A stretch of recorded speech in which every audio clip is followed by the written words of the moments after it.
그러셨습니다. 우리 교회 창문도 다 열어놓고 너무 잘하셨습니다. 오늘 이렇게 함께 요한계시록 우리 첫 번째 시간인데 우리 저와 여러분 가운데 하나님의 큰 은혜가 있게 되시기를 주님의 이름으로 축복합니다. 요한계시록 하면 여러분 뭐가 떠오르시나요? 아마도 좀 선입견이 많을 겁니다. 사실 기독교 역사상 가장 많은 오해를 받아왔던 말씀이 요한계시록입니다. 칼빈은 모든 성경을 다 강해서를 썼다 그러죠. 근데 딱 하나만 안 썼어요. 뭐만 안 썼을까요? 요한계시록만 안 썼습니다. 그 칼빈조차도. 다른 건 다 강해집을 냈어요. 근데 요한계시록만 안 냈습니다. 그게 칼빈입니다.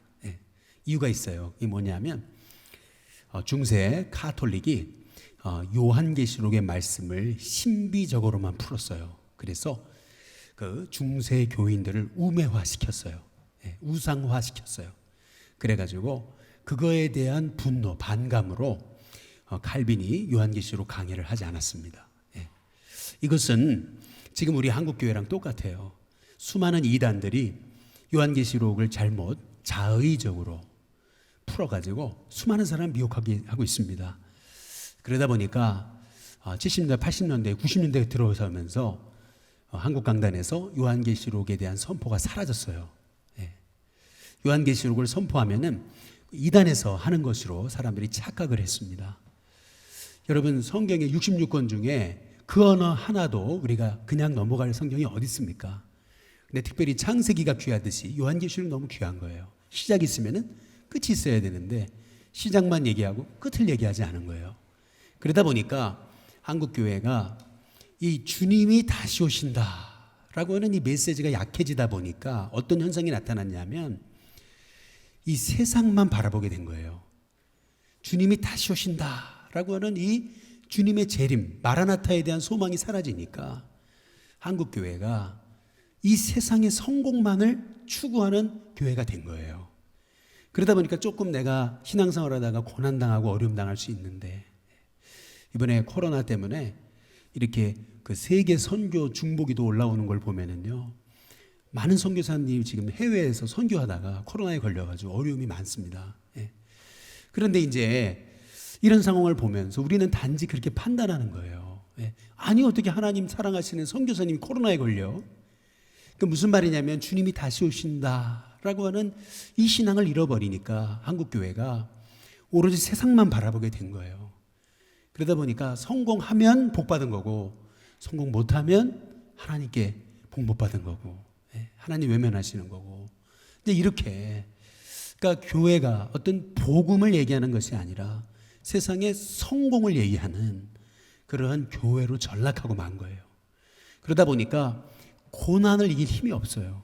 고난을 당하면 왜 나만 이런 고난을 당하는 겁니까? 절망하는 거예요. 초대교회는 고난 앞에서도 두려움이 없었어요. 순교 앞에서도 그 복음을 끝까지 붙들었어요. 그 이유가 뭐냐면 주님이 다시 오신다는 그 믿음이 있었기 때문에 그래요. 그래서 요한계시록은요, 초대교회가 붙들었던 말씀이에요.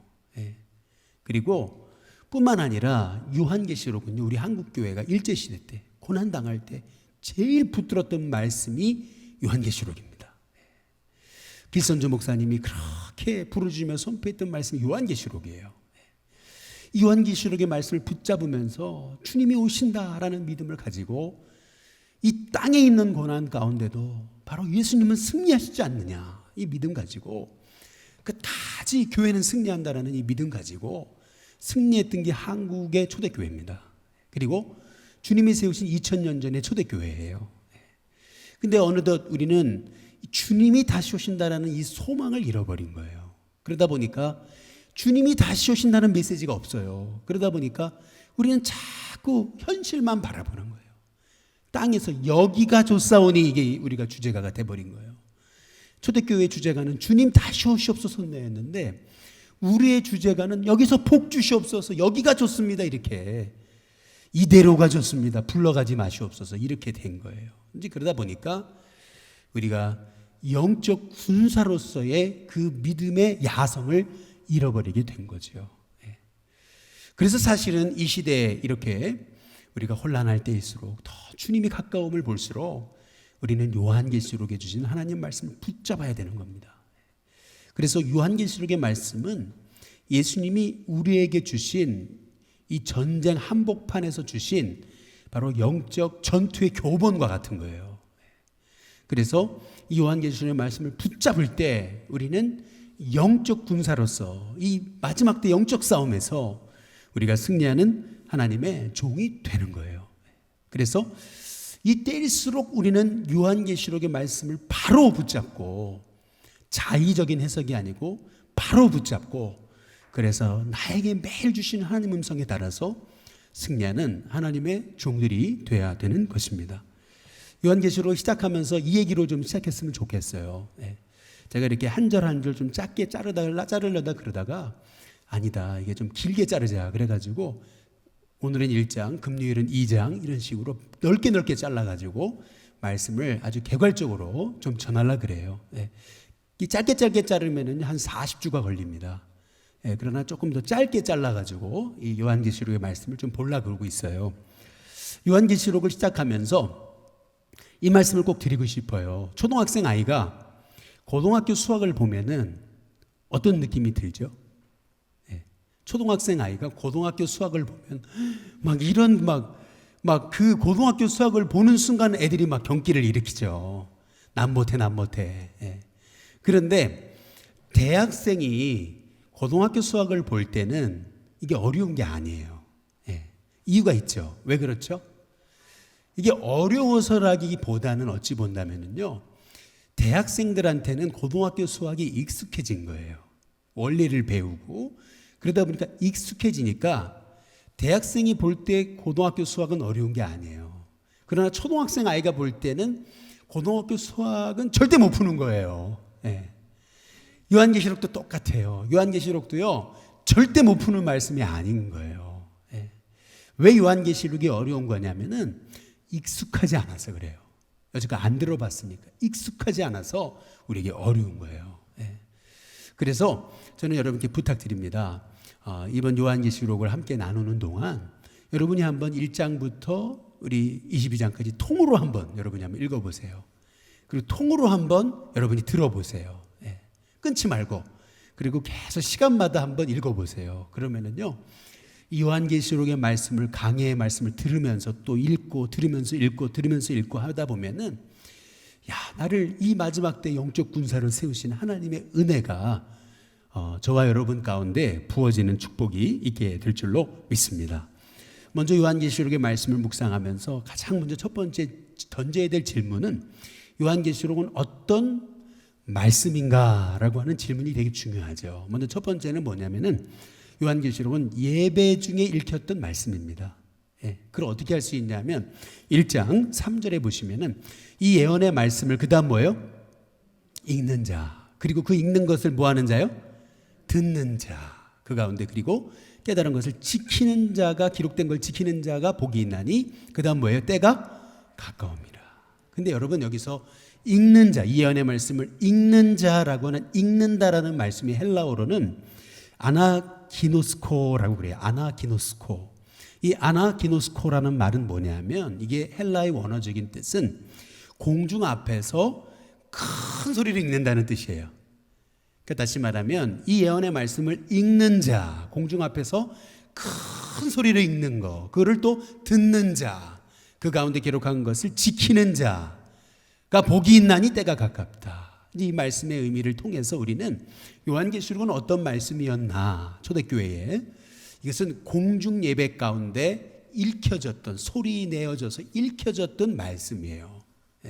쉽게 말하면 초대교회 교인들은요, 요한계시록의 말씀을 어렵다고 느낀 게 아니고 생명 같은 말씀이다라고 하면서 매 예배 때마다 그거를 회람해서 읽었던 말씀이라는 것을 우리가 알 수가 있어요. 그래서 여러분들이 댁에 돌아가셔서 요한계시록의 말씀을 크게 한번 소리내서 읽어보세요. 그리고 읽다가 나에게 주신 말씀을 밑줄을 그면서 그것이 내게 무슨 말씀을 주시는가 붙잡고서, 혹시 모르시는 게 있으면 이제 강해설교 말씀이 선포되는 동안 이런 말씀이었구나 깨달으면서 메모하고 그러면서 여러분에게 주시는 말씀을 굳게 붙잡고 그 말씀대로 살고 승리하는, 그 가운데 기록된 것을 지키는 자가 복이 있다 그랬으니까 그 복을 누리는 우리 성도님들 되시기를 주님의 이름으로 축복합니다. 두 번째로 요한계시록의 말씀은 어떤 말씀이었냐면 묵시의 말씀인 거예요. 요한계시록 1장 1절에 한번 보시면은 예수 그리스도의 뭐예요? 계시다, 이렇게 말씀의 성격에 대해 설명하고 있거든요. 여기 계시라고 하는 말의 이 헬라어는 아포칼립시스라는 말이에요. 이 아포칼립시스라고 하는 말은 뭐냐면은 쉽게 말하면 이런 거. 여러분이 연극을 보시다 보면은 앞에 이렇게 막이 쳐 있죠. 딱 검은 막으로 쳐 있어요. 근데 뒤에 이렇게 연극하는 이 배우들이 있잖아요. 그러면 연극이 딱 시작되면 어떻게 되죠? 막이 싹 올라가죠. 그러면 감추었던 게 뭐예요? 탁 드러나잖아요. 이 마찬가지예요. 계시라는 거, 이 예수 그리스도의 계시라는 것은 감추어졌던 이 복음의 비밀, 이 비밀이 막이 싹 열리면서 드디어 이제 등장인물이 나와서 그렇게 궁금했던 그 연극이 이제 막 펼쳐지듯이 그렇게 하나님께서 그렇게 감추었던 주님의 그 말씀을, 계시를 이제 이걸 다 펼쳐서 보여주신다라고 하는 의미에서 예수 그리스도의 계시라고 말씀하고 계시는 거예요. 근데 이 아포칼립시스라고 하는 말은 또 다른 말로도 번역이 돼요. 그게 뭐냐면 묵시라고 번역이 돼요. 계시라고도 번역할 수 있지만 묵시라고도 번역할 수 있어요. 근데 묵시의 특징은 묵시 문학이라 그래요. 보통 묵시의 특징은 뭐냐면은 세 가지가 있어요. 그 세 가지, 그 첫 번째는 뭐냐면은요, 묵시는 고난의 한복판에서 그렇게 선포됐던 말씀이에요. 그래서 바벨론 포로로 이스라엘 백성이 끌려갔을 때 그때 하나님이 주셨던 에스겔의 말씀이 묵시인 거예요.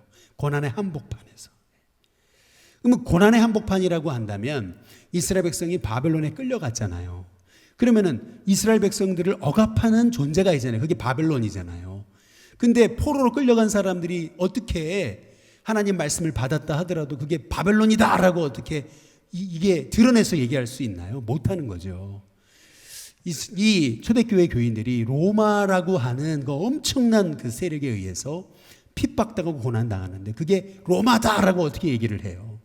그러다 보니까 요한계시록에는 짐승, 큰 바벨론, 큰 성 바벨론, 음녀 이런 게 나오는 거예요. 그래서 묵시, 이 묵시의 말씀을 통해서 고난의 한복판에서 하나님께서 주신 그 메시지를 이거를 상징적으로 표현해 놓은 거예요. 음녀, 큰 성 바벨론, 그리고 짐승, 그 짐승이라는 것이 로마를 얘기하는 거거든요. 그래서 이 묵시에는, 이 요한계시록에는 이런 상징적인 말씀들이 많은 거예요. 그래서 어렵다고들 하는 거죠. 그러나 이 요한계시록에서 말씀하는 이 요한 묵시, 이 묵시의 핵심이 뭐냐면은, 그것은 뭐냐면은 결국 큰 성 바벨론, 음녀, 짐승은 무너진다는 거예요. 결국 이 세상의 권세, 끝이 없어 보이는 저 로마의 그 세상 권세, 그 큰 성, 그 바벨론은 무너진다는 거예요. 그래서 요한계시록의 말씀을 통해서 우리는 다시 오실 주님을 우리가 기다리고 바라볼 수 있게 되는 것이죠. 그래서 우리가 요한계시록의 말씀을 통해서 고난의 한복판에서 주님이 다시 올 날이 가까울수록 영적 군사로서 우리가 어떻게 깨어 있어야 되느냐, 이 땅의 이 고난의 한복판에서 우리가 어떻게 믿음으로 서서 이 고난을 이겨나갈 수 있느냐라고 하는 이 비밀을 말씀하고 있는 것이 요한계시록이에요. 너무나 주옥 같은 거예요. 그래서 저는 우리 일신교회 성도님들이 요한계시록 함께 묵상하는 가운데 저와 여러분에게 새 힘 주시고 또 이 세상에서 어떻게 우리가 영적 싸움에서 승리하게 되는지 하나님이 주시는 그 말씀의 검을 깨닫는 귀한 은혜의 시간이 될 수 있기를 주님의 이름으로 축복합니다. 그래서 우리는 먼저 오늘 첫 번째 우리 첫 시간으로서 요한계시록 1장의 말씀을 통해서 우리는 요한계시록의 중요성에 대해서 함께 좀 나눠보려고 하는 거예요. 요한계시록은 첫 번째 예배 중에 읽혔던 말씀이에요. 그리고 묵시의 말씀인 거죠. 감추었던 것을 드러내시는, 그러나 그 감추었던 것이 고난의 한복판에서 주님의 뜻이 드러나는 말씀인데 이 요한계시록이 왜 이렇게 중요하냐라고 했을 때 그 가장 첫 번째 그것은 뭐냐면 이 요한계시록의 말씀은 교회에 주신 말씀이에요. 교회. 한번 따라해 보겠습니다. 교회. 요한계시록 분명히 1장 10절에서 11절에 나와 있어요. 뭐라고 그러냐면 주의 날에 내가 그다음 뭐예요? 성령의 감동이 돼서 내 뒤에서 나팔 소리 같은 큰 음성을 들었어요. 근데 그 음성이 뭐예요? 11절 이르되 내가 지금 보는 것을 두루마리에 써가지고 에베소, 서머나, 버가모, 두아디라, 사대, 빌라델피아, 라우디게아 등 뭐예요? 7 뭐죠? 교회에 보내라. 교회에 보내라 하시기로 해서 이 말씀을 썼다 그러잖아요. 그러니까 분명히 요한계시록에서 이 요한계시록의 핵심, 요한계시록의 중요성 그것은 뭐냐면 이거는 교회에 주신 말씀이에요. 다시 말하면 저와 여러분에게 주시는 하나님의 음성이라는 거예요. 우리가 교회잖아요. 건물이 아니고 우리 자신 예수님을 주로 부르는 자들이 교회잖아요. 우리에게 주신 하나님의 말씀이다. 그래서 이 요한계시록이 너무나 중요한 거예요. 그래서 요한계시록 2장과 3장에 보면 그 7교회에 주신 말씀이 나오거든요. 그런데 거기에 계속 반복되는 말씀이 있어요. 이기는 자에게는, 이기는 그에게는 이렇게 말씀이 나와요. 그러면서 뭐라고 말씀하시면 에베소 교회에서는 거기 7절 요한계시록 2장 7절에 보면은 생명나무의 열매를 주어 먹게 하겠다 이렇게 말씀하고 있어요. 이게 무슨 뜻일까? 그런데요 요한계시록을 꼭 참고 끝까지 읽다 보면은 요한계시록의 22장의 2절에 보면은 그 새하늘과 새 땅 생명나무가 있어가지고 그것이 12가지 열매를 맺는데 달마다 맺혀진다. 그렇구나. 이기는 그에게는 생명나무를 주신다 그랬는데 그것이 교회에 주신다는 약속이구나. 이것을요 우리가 깨닫게 되는 거예요. 그래서 이기는 그에게는 라고 말씀을 밑줄을 그시면서 요한계시록 21장과 22장을 연결해서 보시면 그렇구나. 이렇게 고난의 한복판, 그것이 요한계시록 이제 그 6장 7장부터 이제 고난의 한복판에 서게 되는 그 그리스도인의 모습들, 성도의 모습들이 나오는데, 그러나 그 고난 가운데도 우리 주님이 이기는 자에게는 바로 이게 생명나무의 열매를 주어 먹게 하겠다. 그 흰돌에다가 그 이름을 기록해 주겠다. 생명책의 이름 기록해 주겠다. 생명의 관을 주겠다. 말씀하시는 것이 이게 나에게 주시는 거구나 라고 하는 깨달은 거면서 우리가 고난 중에도 요한계시록 묵상하면서 우리가 고난을 바라보고 고난에 함몰되는 것이 아니라 고난 뒤에 계신 그 하나님의 손길을 볼 수 있었던 것이 또 있는 것이 요한계시록인 거예요. 그래서 요한계시록의 말씀을 보면은 4장 5장을 보시면 천상의 예배가 나와요. 그리고 7장 11장 그리고 14장 19장에 보시면은 14만 4천의 찬양 나와요. 계속 이게 중간중간에 나옵니다. 왜 자꾸 똑같은 말씀, 비슷한 말씀이 나올까? 이게 이유가 있어요. 이게 뭐냐면 먼저는 7인을 떼시고 그렇게 고난의 한복판인 것 같지만 거기서 또 14만 4천이 찬양하고 또 7 나팔이 불면서 고난이 있는 것 같지만 또 찬양하고 그리고 7 대접이 쏟아지는 것 같은 고난의 한복판이지만 또 14만 4천이 찬양하고 이 말의 의미는 뭐냐면 그 천상의 예배를 보여주시는 이유는 뭐냐면 결국에는 교회는 승리했다는 거예요. 죽음을 이기시고 부활하신 우리 주님을 찬양하는 주님과 함께 바로 그 구원 얻은 성도들이 주님을 찬양하면서 자기 면류관을 던지면서 그 주님을 찬양하는 거거든요. 네. 결국 이 요한계시록에서 주시는 하나님 말씀의 핵심 그것은 뭐냐면 교회는 승리한다는 거예요. 여러분 우리는 교회입니다. 하나님 세우신 성도예요. 여러분 성도는 승리한다는 사실을 믿으시기를 주님의 이름으로 축복합니다. 그래서 요한계시록 2장과 3장에 보면은 7교회가 나오는데 서머나 교회 그리고 빌라델피아 교회 같은 경우는 칭찬만 받아요. 근데 라우디게아 교회는 책망만 받거든요. 근데 나머지 교회는 칭찬과 책망을 동시에 받아요. 라우디게아 교회 보면은요 칭찬이 없어요. 오로지 책망이에요. 아니 그러면은 이런 교회가 어떻게 바로 설 수 있을까? 아니에요. 그럼에도 불구하고 책망받은 교회도 주님이 붙잡고 있다는 것이 요한계시록의 핵심인 거예요. 이 연약한 교회를 통해서도 하나님이 마지막 때에 구원의 도구로 사용하시겠다라고 하시는 말씀이 요한계시록의 핵심인 거예요. 그래서 7 촛대를 붙잡고 7 별을 붙잡고 7 촛대 사이에 거니시는 우리 부활의 주님이 바로 이 7 교회를 붙잡아서 이렇게 연약한 교회지만은 연약한 교회를 통해서 하나님의 뜻을 이루시고 성취시킬 것이다. 그래서 천상의 예배를 보여주시면서 14만 4천 바로 그 영혼들을 보여주시면서 교회는 승리한다 라고 하는 것을 보여주시는 것이 요한계시록에 주시는 하나님의 음성입니다. 그래서 우리는 요한계시록을 통해서 이 땅의 교회가 이렇게 코로나로 인해서 뭐 어려움도 당하고 참 교회가 여러 가지로 어려움 당하는 것 같지만 뭐 이단들이 흉내가지고 뭐 하나님의 교회가 막 신천지가 젊은 사람들을 막 미혹해가지고 거기에 뭐 23만 막 몰려드는 것 같아도 결국에는 그 모든 큰 성 바벨론 이 모든 것들은 무너져요. 그리고요 결국 주님의 교회가 승리하는 거예요. 그것이 바로 요한계시록에 주시는 말씀인 거예요. 그래서 요한계시록의 말씀을 통해서 우리는 교회를 통해 계획하시는 하나님의 구원의 역사, 그리고 교회가 얼마나 소중한지 연약함에도 불구하고 끝까지 붙들고 계시는 주님처럼 우리도 연약한 것 같은 이 교회를 통해서 하나님의 뜻을 이루어 가실 것을 믿으면서 교회를 통해 이루실 하나님의 꿈을 함께 꾸게 되는 것이 요한계시록의 말씀인 거예요. 저는 우리 심교회를 통해서 이 마지막 때에 우리 이 땅의 교회들을 통해서 마지막 때에 주님의 복음을 성취시키실 그 하나님의 꿈을 요한계시록의 말씀을 함께 묵상하면서 같이 꾸게 되는 우리 성도들 되시기를 주님의 이름으로 축복합니다.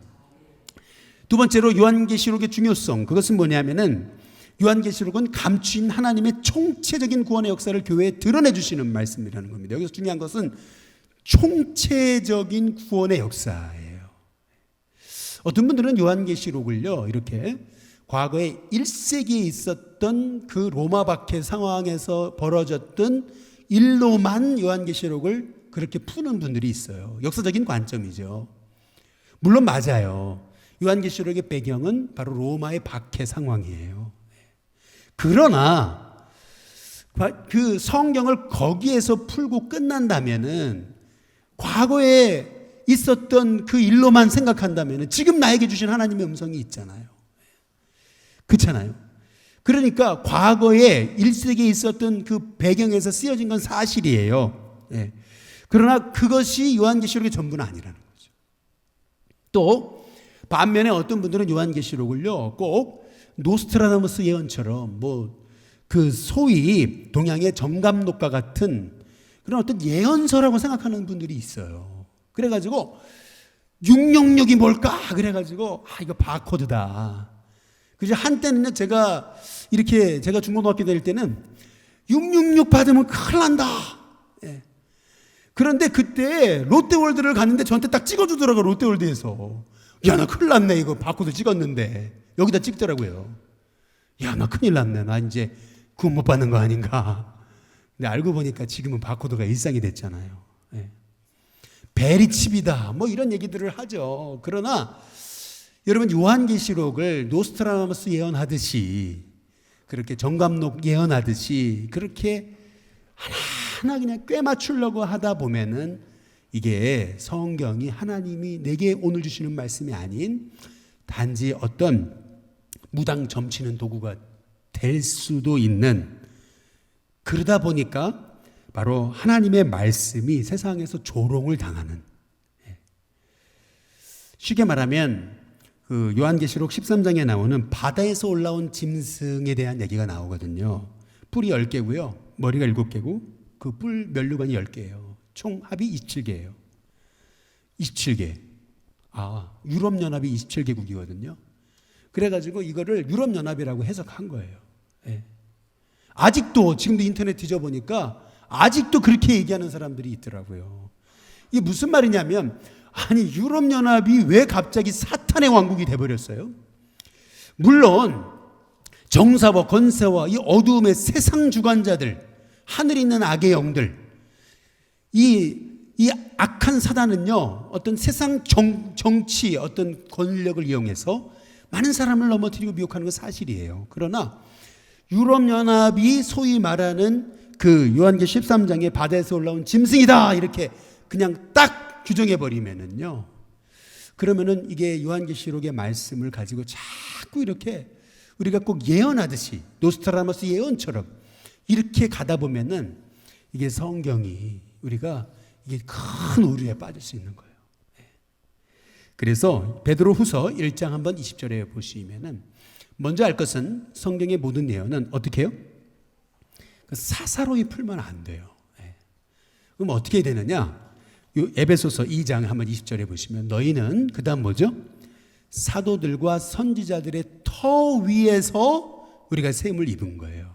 그러니까 사도들과 선지자들이 가르쳐준 그 말씀의 그 일관성을 가지고 그 말씀의 기초를 해서 우리가 예수님 중심으로 복음 중심으로 풀어야 되는 것이 요한계시록입니다.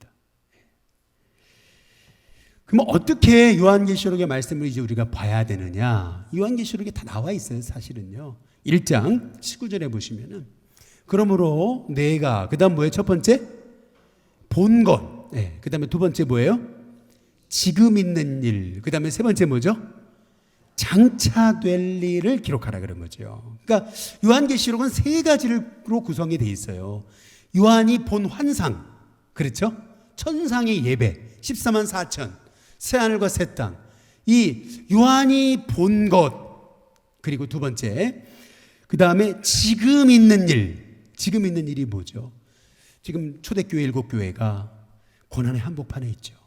뿐만 아니라 로마라고 하는 그 엄청난 타락한 문화, 그 유혹 앞에 서 있어요. 그건 다음 우리 금요일 날 좀 구체적으로 좀 요한계시록의 배경에 대해서는 조금 나눌 거예요.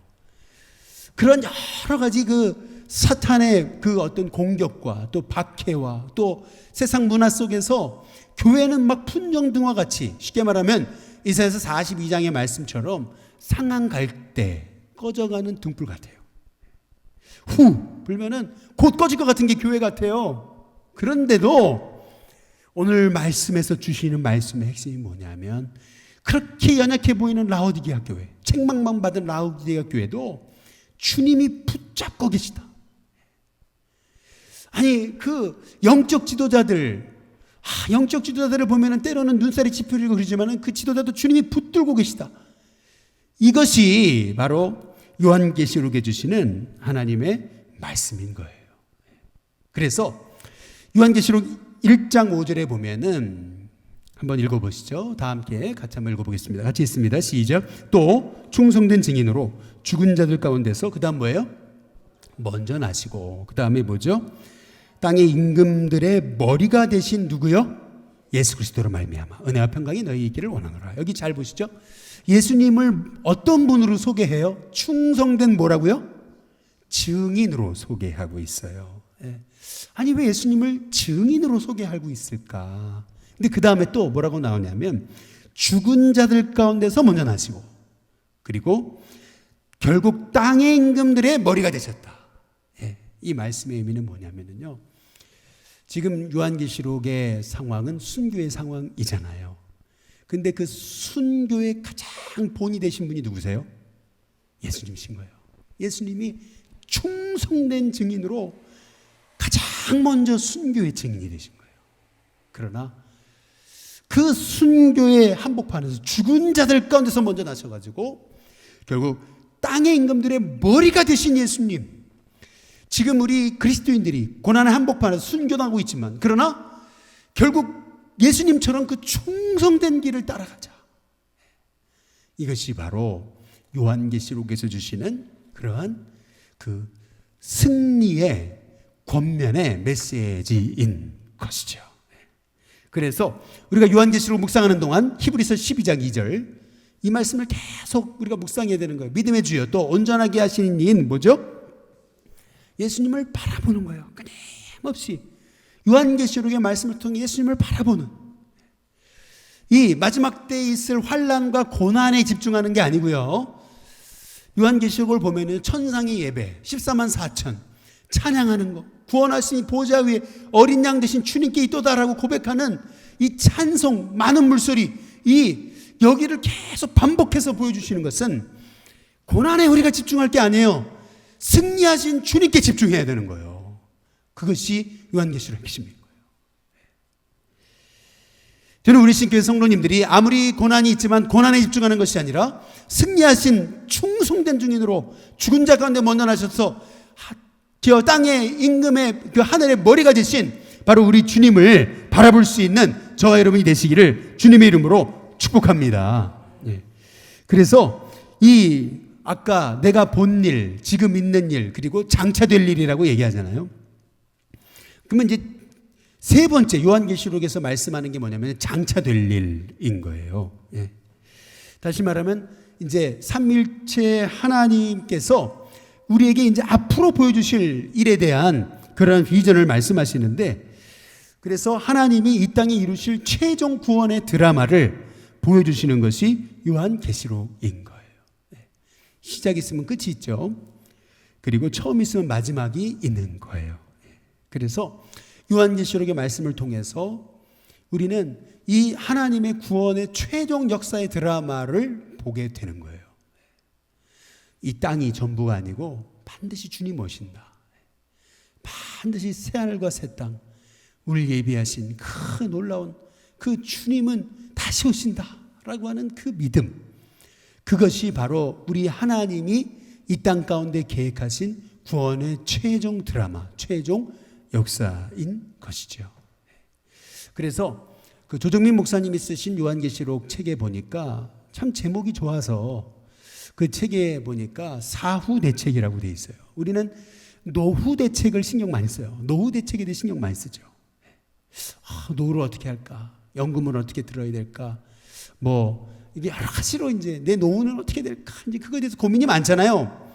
그런데 우리가 진짜 고민하고 우리가 확답을 얻어야 되는 것은 사후 대책이라는 거죠. 그 사후 대책에 대한 그 최종 구원의 드라마를 보여주는 것이 그 요한계시록이에요. 그래서 요한계시록을 우리가 묵상하게 되면은 그렇구나. 우리가 땅에 연연하지 않고 우리가 주님을 바라보고 다시 오실 주님을 바라보면서 이것이 주님이 계획하신 구원의 최종 드라마구나 라고 생각하면서 이 땅에 고난이 있어도 고난에 함몰되는 것이 아니라 끝까지 승리하신 주님 바라보고 그분의 계획에 우리가 집중하면서 구원의 최종 드라마 새하늘과 새 땅을 바라보면서 이 땅에 살고 있지만 그러나 우리의 눈은 저 하늘을 바라보면서 승리하는 하나님의 종들이 된다라고 하는 것입니다. 마지막 세 번째로 아까 좀 PPT를 먼저 보여주셨는데 요한계시록의 말씀은 삼위일체 하나님에 대한 이제 분명한 비전을 우리에게 보여주시는 말씀이에요. 이게 핵심입니다. 오늘 서론에 있어서. 왜냐하면은 요한계시록 1장을 잘 읽어보시면은요, 요한계시록 1장을 잘 읽어보시면 좀 굉장히 어려운 단어들이 조금 나와요. 근데 그 핵심이 뭐냐면은 여기 요한계시록 1장 8절에 보시면은 잘 보시죠. 1장 8절. 주 하나님이 이르시되 나는 그다음 뭐죠? 알파와 오메가라. 이제도 있었고 전에도 있었고 그리고 이제도 있고 전에도 있었고 그다음에 뭐죠? 장차 올 자요. 그다음 뭐예요? 전능한 자라. 누구세요? 우리 하나님이십니다. 이 우주 만물을 창조하신 전능하신 우리 성부 하나님. 그렇죠?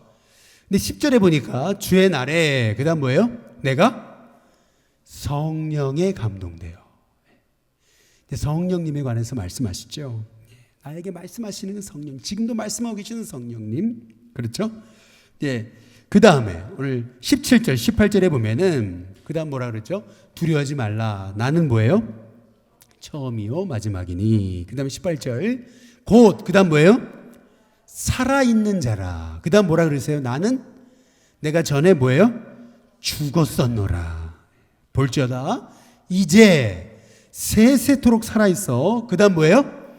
사망과 음부의 열쇠를 가졌노니. 누구시죠? 십자가 죽으셨다 부활하셔서 지금도 살아계신 예수님이세요. 그렇죠? 예. 이 요한계시록 1장에서 아주 명확하게 말씀하고 계시는 하나님의 비전은 뭐냐면 우리 하나님은 삼일체 하나님이시라는 거예요. 요한계시록만큼 삼일체 하나님에 대한 분명한 비전을 말씀하고 있는 말씀도 없어요. 다시 말해서 이 삼위일체 하나님께서 교회를 붙잡고 계세요. 영적 지도자를 붙잡고 계세요. 주의 성도들을 붙잡고 계세요. 아무리 고난의 한복판에서 당장이라도 꺼질 것 같은 꺼져가는 등불처럼 보이는 교회지만은 그러나 그 고난의 한복판에서 우리 삼위일체 하나님께서 이제도 그리고 전에도 영원토록 살아계신 우리 하나님께서 전능하신 하나님께서 그리고 죽었다 부활하신 사망과 운명의 권세를 가진 예수님께서 지금도 우리에서 말씀하시는 성령님께서 우리 교회를 성도를 영적 지도자들을 붙잡고 당장이라도 쓰러지고 하고 넘어질 것 같은 교회를 붙잡고 계시면서 그 연약해 보이는 교회를 통해서 하나님 마지막 때에 주의 복음을 증거하게 하실 것이다.